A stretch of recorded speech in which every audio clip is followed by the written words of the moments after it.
शहादत गहे उल्फत में कदम रखना, ये शहादत गहे उल्फत में कदम रखना, लोग समझते हैं आसान है मुसलमान होना।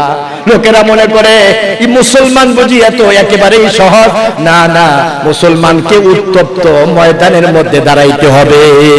কথা ঠিক কিনা বেঠিক?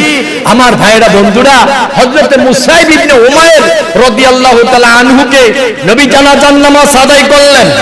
জানাজার নামাজ আদায় করার পরে রাতের বেলায় হইল, আমার নবীজি ডেকে বলেন, মুসাইব ইবনে উমাইরকে তাড়াতাড়ি তারে নিয়ে আসো।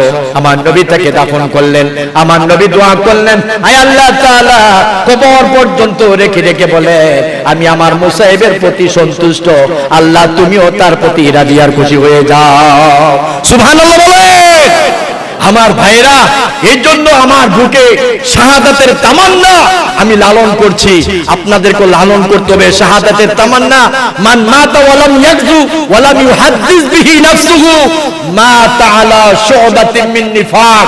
নবী করিম সাল্লাল্লাহু আলাইহি সাল্লাম বলেছেন, যে ব্যক্তি মৃত্যুবরণ করলো অথচ তা সে কি করলো না, সে জিহাদ করলো না, এমনকি জিহাদের ইচ্ছা এবং সংকল্প তার সংকল্প করলো না, আমার নবী বলেন সে যেন মৃত্যুবরণ করলো নেফাকের সাথে। এর মানে মুনাফিক হয়ে মরল। আমরা মুনাফিক হয়ে মরতে চাই না। কথা ঠিক কিনা বে ঠিক? আমরা যেভাবেই মরি, আল্লাহ যেন আমাদেরকে শাহাদাতের মর্যাদা দিয়া মৃত্যু নসিব করে। বলেন না আমিন।